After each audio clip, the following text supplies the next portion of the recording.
13장. 우리 이제 12장에서 아브라함이 내가 지시하는 땅으로 가라고 하고 부모 친척집 고향을 떠나라는 말을 듣게 되고 떠나게 되면 내가 너에게 뭘 해? 큰 민족이 되게 해주고 복의 근원이 되게 해주겠다. 그리고 7절에 오면은 내가 이 땅을 내게 주겠다. 약속을 받죠. 그죠? 그래서 이 세 개의 그 메시지가 어떻게 이제 문자적으로 크로노스상에서 기록이 되는지도 보아야 되는. 이건 이제 제가 몇 년 전 강의에서 한 거예요. 그죠? 이런 관점은, 지금 이야기한 관점은. 근데 이제 우리가 이걸 어떻게 봤어요? 또 다른 관점에서는 이제 큰 민족이 된다. 이런 개념들은 뭐라고 했어요? 차소가 완료가 어떻게 되는지가 보여주고 있다는 거죠. 그래서 결국은 성경이 14만 4천이라고 하는 숫자를 큰 민족으로 가져간단 말이에요. 요한계시록에서는요. 그렇죠? 그러니까 그 이름을 가진 자가 도대체 뭐냐 했을 때에 숫자를 얘기하면 14만 4천이라는 거예요.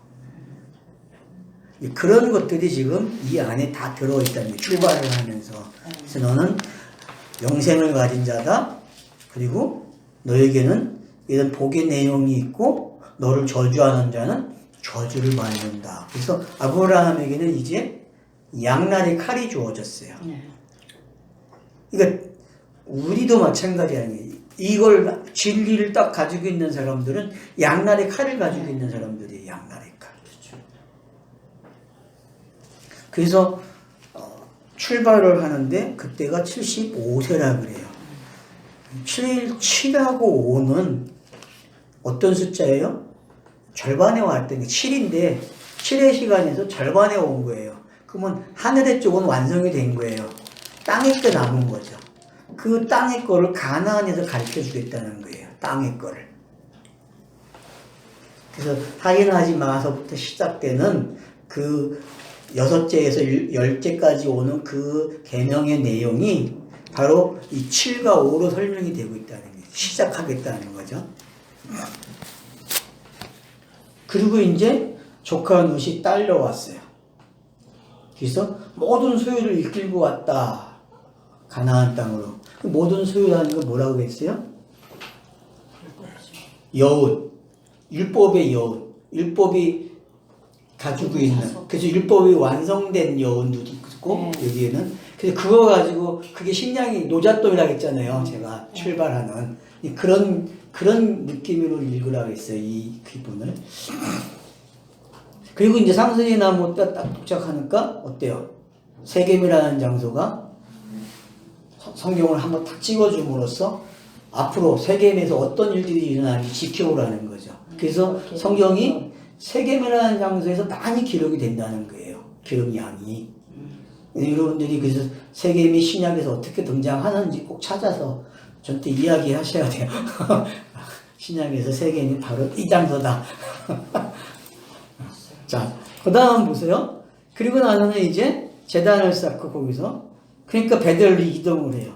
그러니까 세겜에서 베델로 이동했다는 건 차소가 옮겨졌다는 거예요. 성경의 차소가. 큰 차소가 하나 옮기는 거예요. 세겜이라는 데서 큰 차소가 옮겨져요. 그리고 큰 차소가 옮겨지면 뭐예요? 짐이 끝난 거예요. 짐 지는 시간이 끝나고 하나님을 대변하는 하나님의 집에 딱 도착하는 모습이죠. 베델은. 그죠? 그래서 거기서 뭘 봐요? 하늘의 사자들이 보는 거야. 야곱이. 그러니까 결국은 하늘 문이 열리는 장소가 어디다? 베델이라니까요. 그래서 요한복음 1장에서 나다니엘이 이렇게 뭐라 그래요? 야, 인자 위에 오락내락 하는 걸 보게 될 거야. 내가 길을 열어넣어. 그래서 땅의 진리가 하늘의 진리가 합쳐져 하나가 되는 거야 라고 설명을 한단 말이에요. 그래서 베델이라는 단어가 앞으로 어떻게 사용이 되는지를 엿보게 하고 있고, 그러고 나서 남쪽으로 계속 내려갔다 그래요. 남쪽으로. 그리고 베델을 설명할 때 아이와 동과 서로 설명을 하는 거예요. 서쪽은 베델이고 아이는 동쪽에 있다라고 이야기한다. 그래서 다시 한번 출애굽이 먼저 가르쳐 준다는 거예요. 이 단어를 가지고서. 이 단어를 가지고서 동이 서에서 멀어지는 이야기. 그게 그 기근이라는 단어는 나쁜 의미가 아니라 뭐예요? 뭔가를 마른 땅에서 차서를 하나 넘겨주는 열매가 있는 장소로 가게 하는 그 소망의 단어를 읽은 게 낫겠다 그렇게 이야기를 한 거예요. 그 야고보서는 시험이라는 단어 이런 걸로 사용을 하고 있는 거죠. 그리고 애굽에 이제 도착을 합니다. 도착하니까 어때요? 아브라함이 아내에게 이제 요구를 하는 거예요. 자, 당신 내가 보기에 아름다우니까 아내라 하지 말고 누이라 하자 이렇게 이야기를 한다는 거예요. 그래서 그 당시 법을 제가 설명했죠. 그 당시의 법은 뭐라고 했어요? 남편이 있는 여자는 못 데리고 주면은 남편을 죽이면은 데리고 올 수 있는 거야. 그 방법이 뭐밖에 없어요? 누이라고 하는 거야. 누이라 동생이라고. 동생이에요, 동생. 그래서 그러니까 그걸 우리가 예수의 사역에서 설명을 했단 말이에요. 예수의 사역에서 그런 장면들이 바로 이와 유사하다. 제가 설명을 한 거고. 그래서 이제 뭘 봐요, 애굽 사람들이? 진짜 아름다운 걸 보는 거야. 그러면 창세기 1장이 사람들에게 뭘로 보여요?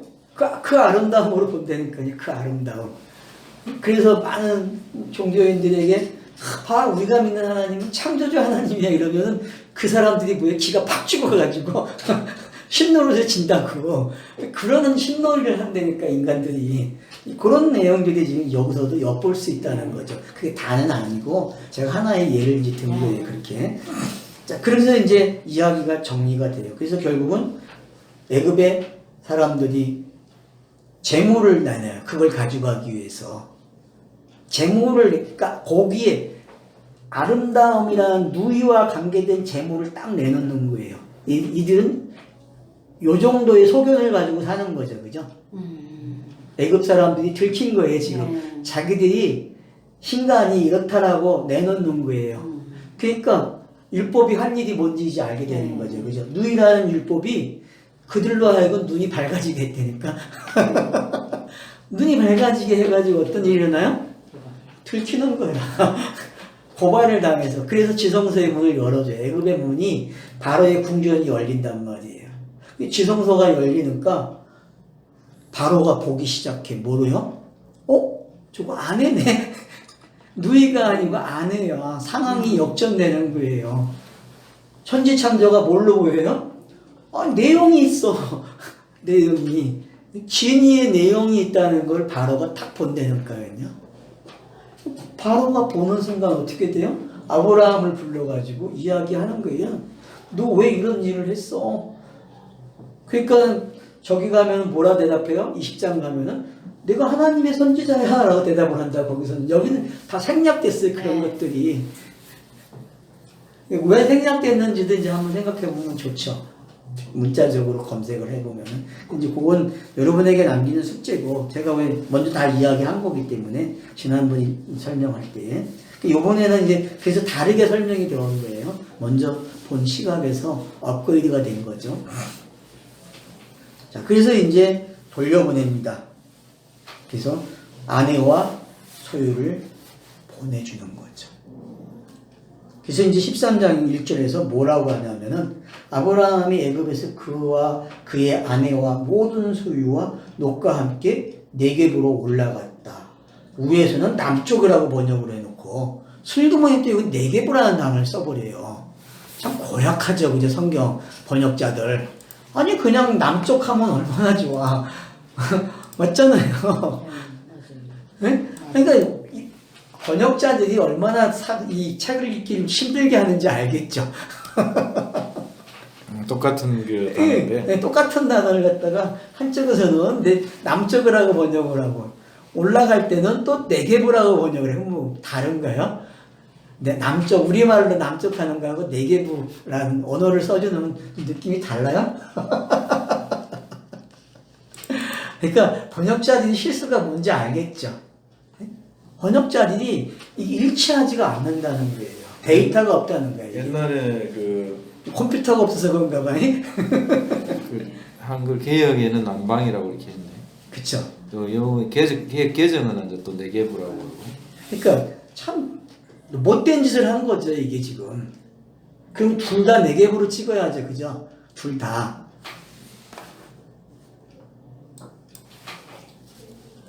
내려가는 남쪽하고 올라오는 남쪽하고 의미를 부여하기 위해서 그런 건가? 그러면 잘한 거고, 만약에 그렇게 했다면.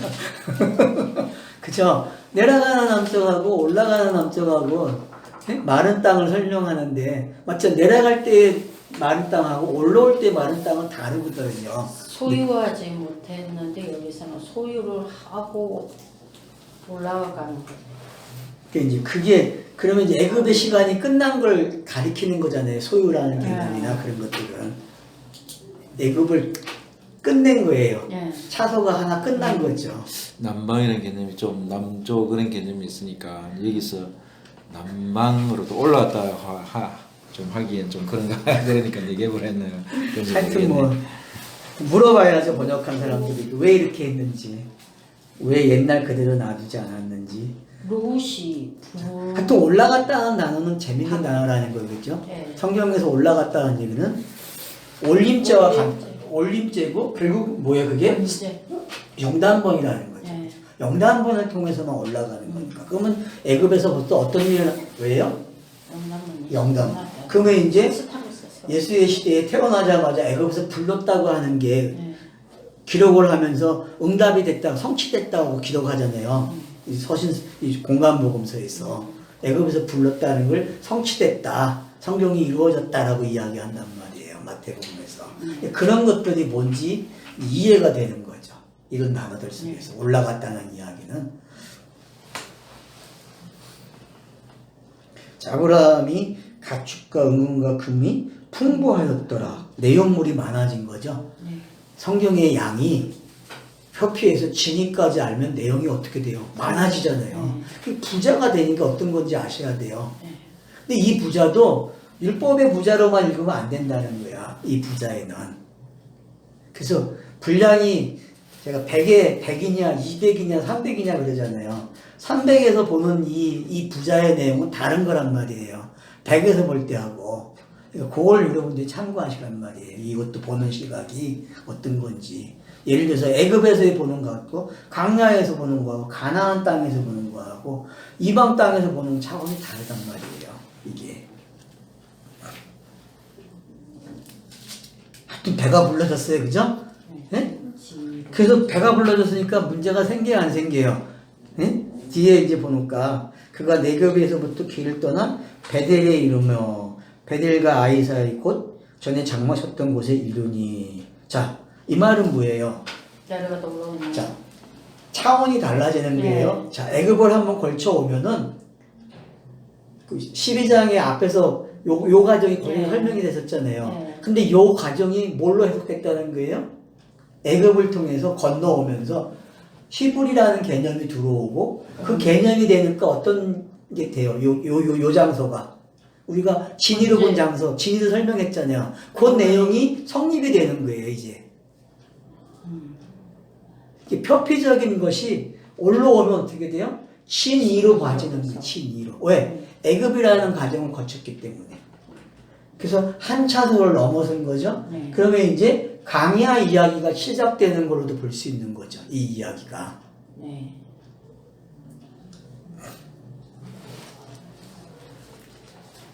그래서 확인이 되는 거예요. 전에 만났던 그 하나님의 집이 두 번째 올라가니까 애굽을 통해서 건너가니까 하나님의 집의 의미가 달라. 요한복음처럼 읽어지는 거야. 요한복음처럼. 아브라함이 요한복음처럼 보이는 거야, 그게.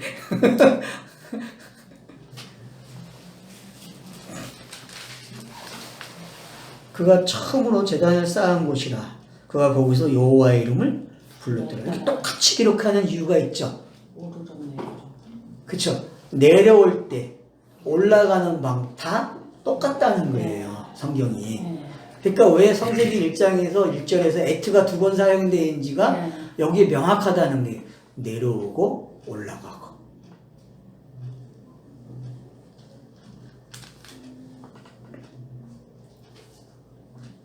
아브라함의 일행 롯도 양과 소와 장막이 있으므로. 이 말은 뭐예요? 또 설명해 주겠다는 거예요. 롯이라는 역할이 애굽의 역할을 가지고 있는 거예요, 이제. 알겠어요? 네. 근데 애굽에서 누가 하나 붙었어요? 하갈. 하갈이 붙었단 말이야. 그래서 먼저 있던 껌딱지를 떼어낸다 그러잖아요, 지금. 네. 왜? 새로운 껌딱지가 붙었으니까. 율법이, 먼저 있던 율법이 있으면 안 돼요. 갈아타는 율법이 돼야 되지. 애굽에서 경험하는 율법은 달라요. 강야에서 경험하는 율법하고. 그게 사도 바울이 표현하는 거예요. 사도 바울의 표현은 애굽에서 보던 식으로 성경을 읽지 말라고 강야 방식으로 읽으라고 설명하는 게 사도 바울 서신이에요. 사도 바울 서신은. 알겠어요? 그래서 사도 바울의 서신은 강야에서 맛보는 이야기란 말이에요. 강야. 그러면 이제 내용이 바뀌어야 돼. 알았어요? 그래서 누세 이야기가 떨쳐나가는 이야기. 아브라함하고 하나의 땅을 갖지 못하는 거예요. 아브라함하고. 왜? 그 이야기 가지고는 못 돼. 근데 하갈 이야기는 같이 갈 수 있는 거야. 하갈 이야기는. 왜? 차서가 남아있기 때문에. 다음 차서를 하갈이 담당하는 게, 룻이 담당하는 게 아니라. 근데 이 이야기가 완전히 떨어진 이야기가 아니라 변방에서 일을 한다니까. 변방에서. 성경이 14장에 등장시킴으로써 이 이야기를. 그러면 이제 보세요. 14장에 되는 이야기는 앞에 이야기, 10장의 이야기와 같은 거예요. 10장. 14장의 이야기는 10장과 같은 이야기예요. 왜냐면 70개 민족이 10장에 등장하잖아요. 근데 거기에는 차서가 몇 개가 있었어요? 4개가 있었잖아요. 네. 야벳, 함, 가나안, 셋 이렇게 등장을 했잖아요. 그 내용이 14장에 있는 거예요. 그 전쟁이라는 걸 통해서 계속 넘기는 거예요. 연합을 하고 뭘 해서 양쪽이 다 연합을 하고 했는데 어느 쪽이죠? 소돔이 지잖아요. 네. 바벨론에서 온 군대에게 진다고 원정원 군대에게. 이제 그런 이야기들이 뭔지를 이제 이야기를 통해서 그래서 차서가 점령되는 게 뭔지 14장 이야기는 차서가 점령되는 이야기예요. 성경이 어떻게 하람을 일으키고 하나를 넘어가고 하나를 넘어가는지를 보게 하는 거죠. 왜 내가 14장까지 가는지 알겠죠? 네. 거기에서는 왜 그렇게 했어요? 룻을 구원하기 위해서. 룻이 어떤 일을 일으켰어요? 전쟁을 일으킨 사람이 룻이라니까, 율법이라니까, 네. 성경에서. 네. 그러니까 율법이 없으면 전쟁이 없고 죄가 없어요. 룻이라는 놈이 떨어져 나가지고 일을 했다니까? 어디서? 소금. 애굽과 같은 지역에서 일을 한 거야. 그래서 전체 애굽이 몰려온다니까? 바벨론에서부터 내려오는 거야. 애굽이 뭔지 설명하기 위해서. 그래서 바벨론하고 애굽이 동일하다는 거를 소돔 땅에 설명하는 거예요. 소돔 땅. 그럼 이제 지형적으로도 이해가 되죠, 이게. 우리가 식장에서 봤잖아요. 샌드위치로 되어 있다고. 근데 이 샌드위치 양쪽에 빵이 지금 소돔이라는 장소에 몰려있다니까요. 몰려있어갖고 어떻게 돼요? 이게 박살이 나고 멜기세덱이 딱 등장을 하는 거야. 왕 중의 왕이.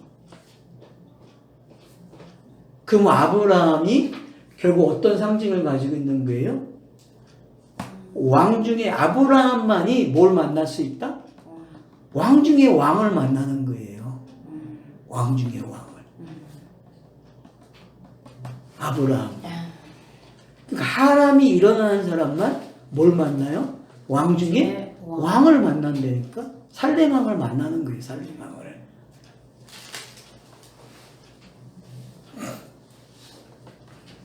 자, 그러면 이제 본문으로 다시 보면은 자, 그러니까 룻이 양과 소와 장막이 있다는 얘기는 떨어져 나간 누구예요? 여러분 12아들들도 이게 다 갈라져 나가잖아요. 네.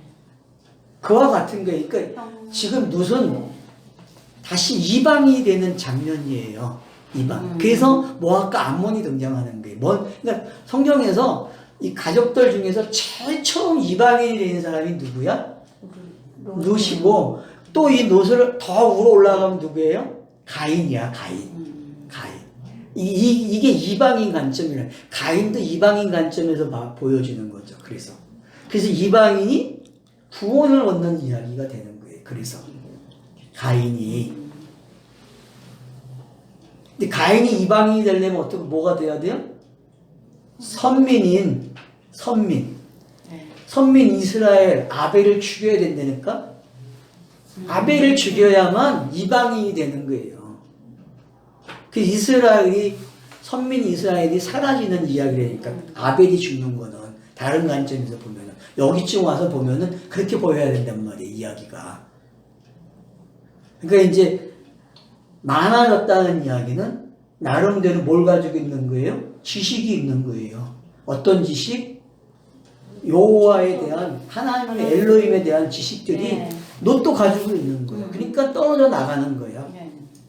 자기 나름대로 뭐 하겠다는 거예요, 이제? 내용이 있다는 거죠. 그러면 성경은 이 내용을 사용한다는 거예요, 앞으로. 그래서 모압과 암몬이 나오는 이야기가 되는 거예요. 그래서 모압과 암몬이 나오면은 예수의 이야기가 나오는 거예요, 여기서도. 이해가 되죠, 이제? 네. 예? 근데 떨어져 나가야 맞는 이야기란 말이에요. 어느 차서가 되면은 떨어져 나가야 돼. 이게 이방인 되는 방법이란 말이에요. 이방인 되는 방법.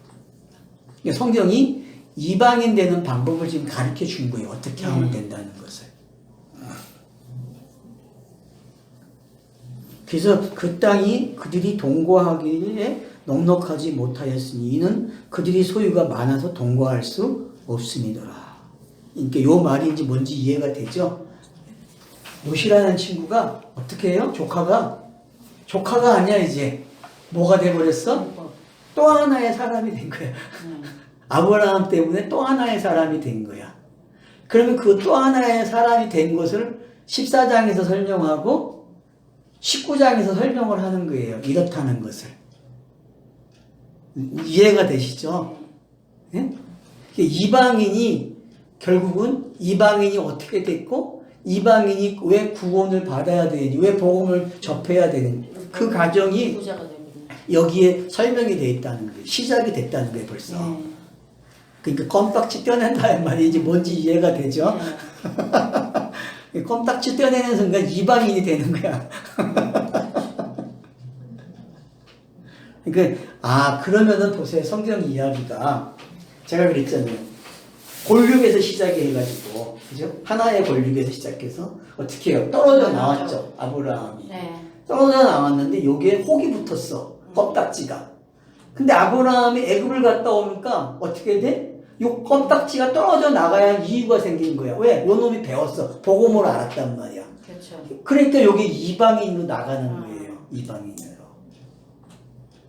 그러니까 이방인 된 걸 설명해야 돼. 저자가 계속. 14장에서 한 번 더 등장시키는 거야. 그래서 요 이야기를 거치게 되면은 살레망을 만난다? 딱 가르쳐주는 멜기세덱을 만나게 된다는 거예요. 그러면 성경의 길을 딱 열어준 거죠, 지금. 성경의 길을 열어준 거잖아요, 이렇게 쫙. 그쵸?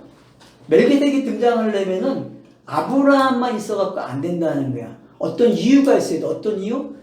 롯이라는 사람이 잡혀가야만 되는 거야.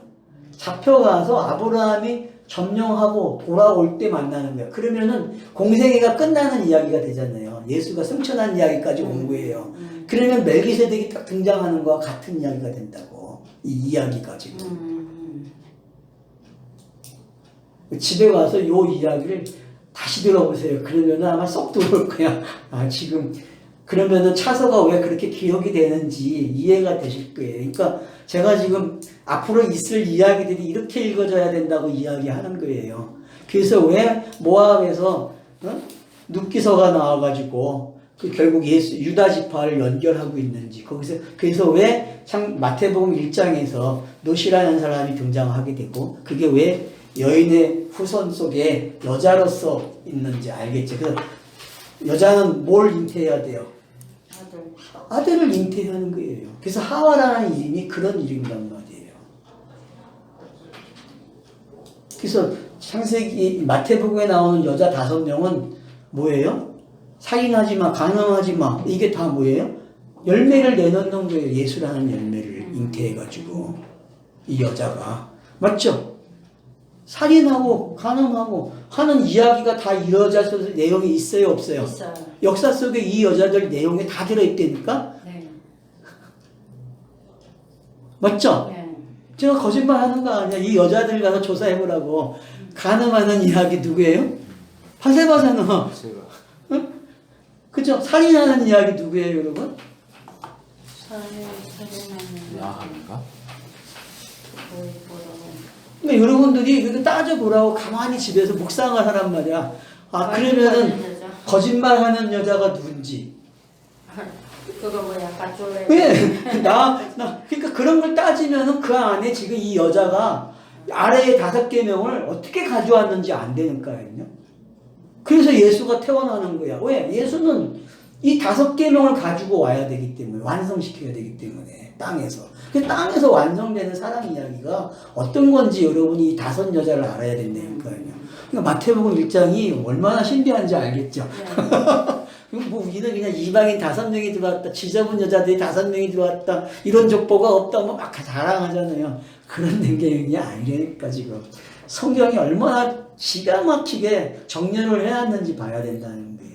여태껏 기록하는 방식을 철저하게 마태복음이 따라가고 그 방식이 어떻게 성장해서 완숙됐는지를 설명하는 거란 말이에요. 그러니 마태복음이 달리 보여야죠.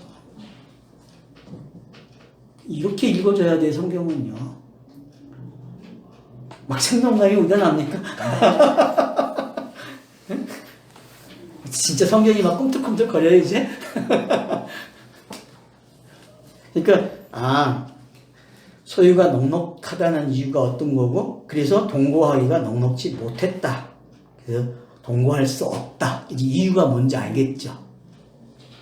그러니까, 한쪽은 율법이 맞췄는데, 한쪽은 율법으로 또 충만해지면 돼야 안 돼요? 안 되는 거예요.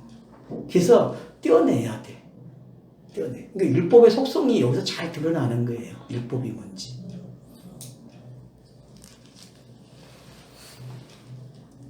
차소가 넘어왔는데 넘어오지 않은 차소가 같이 붙어 있어도 안 되는 거예요. 왜? 요 놈은 요 차소들을 거쳐 가야 된다고. 그러니까 요 차소를 따로 기록하는 거야. 그러니까 이방인의 차소가 있고 유대인의 차소가 성경에 기록이 되는 거예요. 이 둘을 가지고 앞으로. 그러면 앞에서 이 얘기에는 뱀의 후손과 여자의 후손이 이렇게 들어오는 거죠. 그죠? 여기서는. 그럼 더 앞으로 가면은 이스마엘과 이삭의 이야기가 또 그 이야기를 가져가는 거고. 그러니까 이렇게 계속 가는 거예요, 이야기들은요. 새끼를 쳐서.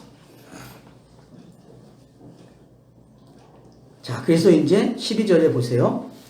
그러므로 아브라함의 가족의 목자와 노새 가축의 목자가 서로 다툰다 그래요. 이게 왜? 가지고 있는 내용이 어때요? 달라요. 가지고 있는 내용이.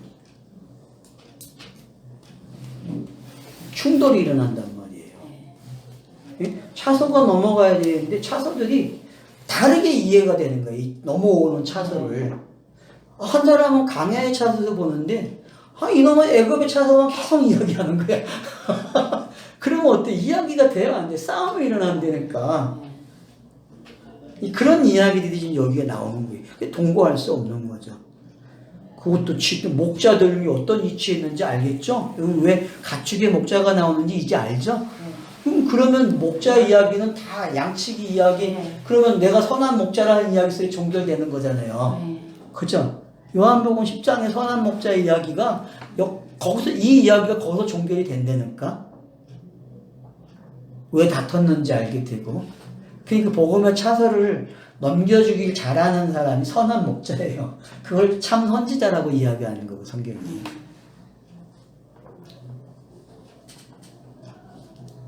아브라함이 너에게 이르되 우리는 한 친척이라. 맞죠? 네. 한 가족이에요. 근데 둘의 내용이 있으니까 더 이상 어떻게 해요? 싸우지 말자. 너는 나가라. 너대로 해라. 그래서 이제 복음 설명 방식이, 그래서 4장에 나온 성격과 똑같은 거예요. 4장에서 에노스가 결론이잖아요. 근데 하나는 아벨이 죽고 다른 씨로서 셋으로 오는 이야기가 있고, 다른 하나는 가인이 요 가정을 걸쳐서 셋이 되는 이야기란 말이에요. 우리가 봤잖아요, 그렇게. 그 이야기를 지금 이렇게 설명하고 있단 말이에요. 목자가 다른 걸로. 이해가 되시죠? 그러니까 그러면 뭐 복음이 두 개냐 그런 게 아니에요. 알았죠? 시간이 다른 거야. 때가 다르고 이 사람하고 이 사람하고 무슨 얘기인지 알겠죠? 그러니까 이방인의 때가 있고 이스라엘의 때가 있는 거예요. 그걸 사도 바울이 설명을 한단 말이에요. 그래서 왜 먼저 이스라엘이 돼야 되고 왜 나중에 이스라엘이 돼야 되고 그러면 이방인 버림받은 이스라엘이 돌아오잖아요. 그게 로마서 11장 이야기잖아요. 그 내용을 요 내용 속에 들어있다니까 지금 요 절차 속에. 그래서 이제 싸워요. 그런데다가 또 가나안 사람, 브리스 사람도 그 땅에 거주했다. 그러니까 상황이 복잡한 상황이 일어난 거죠, 그죠? 그러니까 아브라함이 이걸 다 해결할 수가 없잖아요. 그러니까 하나님이 그냥 선택권을 줘가지고 어떻게 해요? 떠나가. 네가 아는 만큼 가져가. 네 양만큼 갖는 거예요, 그죠? 그래서 항상 사람은 자기 분량만큼만 가져가는 거예요. 이 땅에서 법칙이 그래요. 예? 자기 분량만큼 가져가는 거예요, 자기 분량. 그래서 선택권을 누구에게 먼저 줘요? 다투지 말자. 그래서 네가 먼저 선택하래요. 네가 우하면 나 자하고 네가 자하면 내가 우할게 이런다고. 그러니까 지금 성경이 왜 이방인에 가는 복음이 있고 유대인에게 복음이 있는지 알겠죠? 이와 같은 거에 사도행전에 가서 기록을 방식 보세요. 자, 베드로는 누구의 선지자예요? 베드로는 유대인이죠. 사도 바울은 이방인이잖아요. 그 관점이에요 지금요. 네가 자하면 내가 우하고 네가 우하면 내가 자할게. 그런 개념이 바로 그 사도행전에서 사도 베드로와 바울의 관점도 생기는 거예요 여기서. 아, 오케이. 그런 줄 알았어.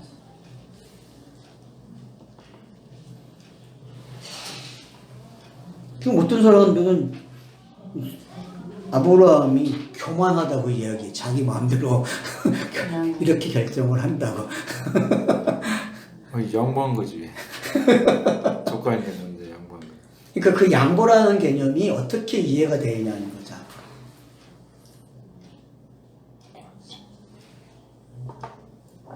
자, 그래서 어떡합니까? 룻이 눈을 들어봐요. 자, 그러면 눈을 들어갔다는 게 땅을 본 거예요? 멀리 본 거예요? 아니면 하늘을 본 거예요? 하나만 보죠. 예? 아, 또 가까이 있는 건 안 본 거죠, 그죠? 동에서 서쪽을 본 거 아니에요. 예를 들면 그냥 쉽게 땅에서 하늘 본 거잖아요, 이 개념은. 예. 그죠? 예. 그래서 어떻게 해요? 요단을 봐요, 요단을. 근데 거기에 요단에서 봤는데 또 뭐가 보여요? 소환이 소환. 보여. 소환이 작은 무슨 뜻이에요, 땅, 여러분? 작은 그 땅. 아주 작은 땅을 선택하는 거예요. 예. 그러면 출발이 잘하는 거 아니에요? 잘한 겁니다. 예? 성경에서 작은 걸 선택하는 건 되게 잘하는 거예요. 표표적으로도. 근데 거기에 작은데 뭐가 있어요? 물이 있는 거야. 그러니까 잘할 만큼 잘할 수 있다는 거죠. 성경이 예. 지금 누색에는 누색 갈 길이 있는데 그 내용이 충분하게 있다는 거야. 가지고 있는 양이. 물이 넉넉하다는 거는. 땅이 맞죠? 가득한. 예? 부족한 게 없는 거야, 누색에도. 왜? 하나님이 이끌어라는 방식이 있다는 게 여기서 네. 가인의 관점처럼. 네. 알겠어요? 요 내용에 또 내용이 들어있다는 거야, 지금. 그러니까 아브라함을 통해서도 설명하고 룻을 통해서도 설명하는 거예요. 아벨을 통해서 설명하고 죽인 가인을 통해서 설명하듯이 네. 요게 지금 그런 방식으로 네. 배열이 돼 있단 말이에요. 배열이. 근데 결론은 뭐라고 맺어놔요? 여기다가 여호와께서 소돔과 고모라를 멸하기 전이므로 여호와의 동상 같고 애굽 땅과 같더라. 그러면은 지금 선택한 이 소아이라는 장소는 소돔과 고모라인데 뭐와 비교해요? 애굽하고 비교한다는 거예요. 애굽하고. 그러면 시작. 이 롯에도 시작이 되는 거죠. 네. 롯 개인에게. 맞잖아요. 신앙은 어떤 거예요? 개인이. 자, 내가 말해주면은 여러분은 뭐 해야 돼요? 받아들여서 어떤 일이 일어나야 돼요? 내가 걸어온 과정을 시작해야 돼, 안 해야 돼요? 해야죠. 해야 돼요. 똑같은 거예요, 이치가요, 지금. 그러니까 이방인이 어떤 건지 알겠죠. 이방인은 성경험이 있는 사람들이 아니야. 누가 성경을 가지고 선민 이스라엘이 성경을 가지고 있다니까. 아비라함이 지금 선민이야. 선민인데 무슨 무예요? 이방인. 이방인으로 성경이 전락을 시키는 거야. 왜? 너도 뭐에서 출발해야 돼? 애굽에서 출발해야지. 그러면 애굽의 재앙이 소돔의 재앙하고 같다는 걸 지금 성경이 말하는 거예요. 왜? 같은 걸 경험시키니까 내용이 이제 이해가 되시죠? 하나님이 일하신다. 지금도 일하신다. 자, 그래서 그 재앙이 애굽 같고 여호와의 동산 같다라고 표현한단 말이에요. 그러니까 여호와의 동산 같다. 그러면 여기 여호와의 동산은 어디예요? 에덴이야. 에덴 그냥 에덴. 에덴. 에덴에서 그러니까 배운 그러면 에덴에서 일어난 일이 애굽이었네. 네. 독자들이 지금 가르쳐준 거잖아요. 네. 슬그머니 에덴이라는 장소는 애굽을 시작하는 데야라고 가르친다. 그래서 에덴에서 뭘 먹어야 돼? 선악과를 먹어야 된다니까. 그래 탈출이 되는 거야. 그래야. 그래서 쫓겨나는 거야 동산에서. 그래서 출애굽한단 말이야. 그래서 설명이 됐죠. 지금 에덴에서 일어나는 일들이 여기 오니까. 그럼 우리가 본 게 맞아요? 안 맞아요? 그 당시 본문을 볼 때 이렇게 봤다고. 이 방식으로. 그래서 성경을 해석한다는 게 완벽하게 확증이 되고 있죠. 지금 요 단어를 가르쳐 주면서.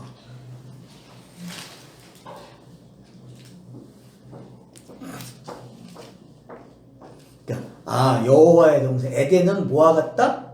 애굽과 같구나. 소알, 고모라, 소돔 이것도 다 애굽이네. 그러면 14장에서는 바벨론에서 오는 이것들도 다 모아 같다는 게 애굽하고 같다고 설명하는 게 기능이 이제부터.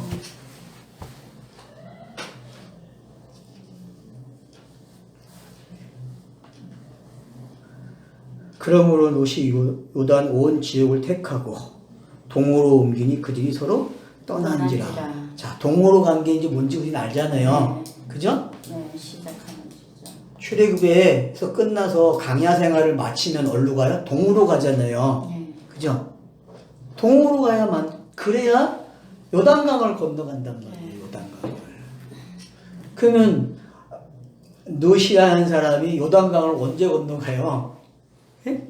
요단강 건너가는 게 어디서 일어나냐면은 바로 14장에서 일어나는 거예요. 14장에서 잡혀가잖아요. 포로로. 포로로 잡혀가는 게 요단강 건너가는 이야기라니까.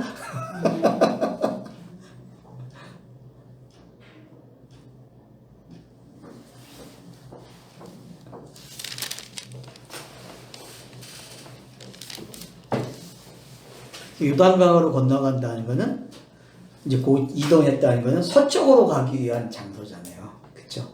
그럼 우리가 아까 봤잖아요. 서쪽으로 내려가는 게 아이에서 어디로 간다 그랬어요? 베델로 가는 거. 그러면 그게 의미를 안단 말이에요. 이제는 그러면 동이 뭐고 서가 뭔지 이미 아이와 베델이 설명하고 있다는 거야. 왜? 동은 전멸당해야 돼. 아이성은 하나도 남으면 안 돼. 어떤 것도. 근데 누가 또 불법을 저질러요 거기서?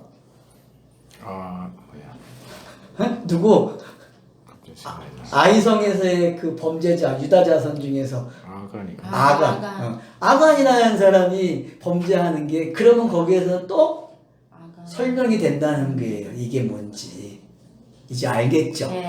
그래서 아이성이 거기서 설명이 되는 거예요. 뭔지 동이 뭔지 서가 뭔지 알게 된단 말이에요. 이제는 그 동서의 개념을 뭘로 한다? 아이와 베델로 알아야 돼. 알았죠? 그 서쪽 개념 알고 싶으면은 베델을 알면 되고 동쪽 개념 알고 싶으면 아이를 알면 되는 거야. 그래서 전멸이야. 알겠죠? 그래서 거기 그 여호수아서에 보면은 그 전멸하는 이야기가 그렇게 많이 기록이 된 거야. 민수기에서도 보면은 그 전멸이 그렇게 많이 기록이 되는 거예요. 올라가면 올라갈수록 동쪽으로 계속 전쟁이 일어나잖아요. 하합하자 하는데 해요, 안 해요? 안 하거든요. 우리가 물세 주고 지나갈게, 길만 쓸게, 그래도 안 준단 말이에요. 그래서 어쩔 수 없이 전쟁이 일어나거든요. 그러니까 그런 게 뭔지 이미 이 안에 다 들어있는 거예요. 이 이야기 속에 폭넓게 보면은.